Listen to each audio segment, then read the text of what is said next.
My dear friends, a very warm welcome to you. It's a delight to have you to join me to reflect on the Gospel for the 8th Sunday in Ordinary Time. And the readings are taken from Luke chapter 6, verses 39 to 45. And the theme is A Heart of Goodness. A woman once asked her husband rudely, "Where are my glasses? Have you taken them?" And the husband calmly replied, "No, dear, I've not taken them. They are on your head." Indeed, we are often unable to see what is right in front of our eyes or above them, as in the case of this woman. Jesus in our Gospel presents some wisdom sayings to guide his disciples on ethical actions and responses to particular demands of being his disciple. He expects them to be exemplary in their conduct and bearing, to be humble and to recognize their own limitations and propensity to sin. In local Singapore lingo, we do well to say is own self check own self, meaning to avoid finding faults with others unreasonably and not to treat them unjustly or with disdain and shaming them even before the jury is out. In short, Jesus wants us to be accountable and answerable for our words and actions truthfully and sincerely.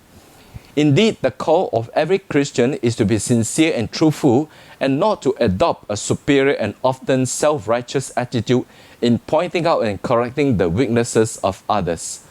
Rather, Jesus points out, "Hypocrites, take the plank or log out of your own eye first, and then you will see clearly enough to take the splinter that is in your brother's eye." Luke chapter 6, verse 42. So what are the lessons we can take away from this week's Gospel? First, kindness in correction. Don't kill a fly with a hammer.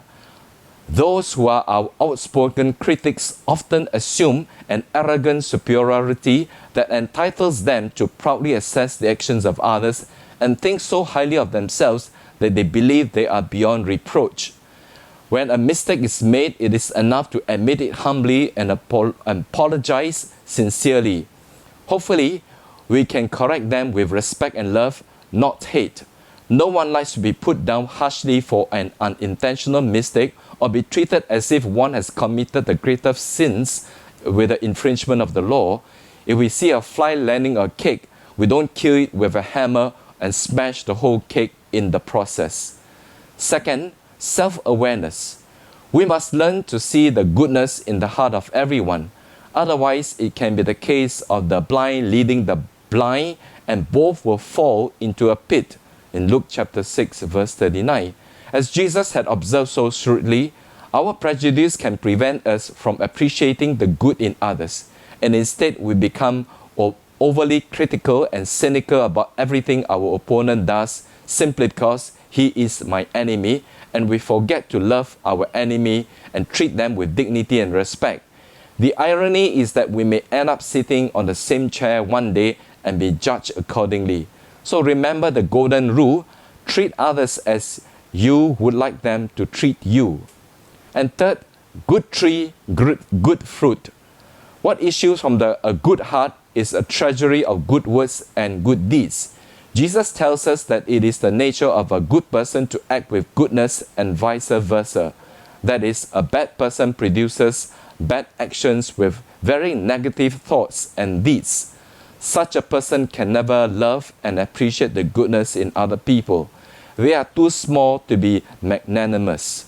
They lack integrity and feel insecure at the successes and goodness of other people. Instead, they will try to demean and belittle them.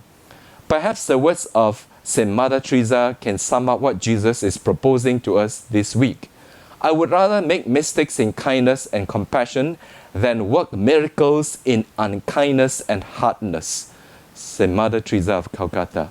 And so, with that, we have two questions for our reflection. What is a plank in my eye that prevents me from seeing the splinter in others? Is it the plank of pride, envy, jealousy, or self-righteousness? Second question, whom have you shown kindness and sincere encouragement lately? And so, with that, I invite you to join me to pray for protection together with Mother Mary. O Mary, you shine continuously on our journey as a sign of salvation and hope. We entrust ourselves to you, health of the sick, who are at the foot of the cross. You participated in Jesus' pain with steadfast faith. You, salvation of the Roman people and of the whole world, know what we need. We are certain that you will provide so that as you did at Cana of Galilee, joy and feasting might return after this moment of trial. Help us, Mother of Divine Love, to conform ourselves to the Father's will and to do what Jesus tells us. He who took on our sufferings upon himself and bore our sorrows to bring us through the cross to the joy of the resurrection. And we seek refuge under your protection, O Holy Mother of God.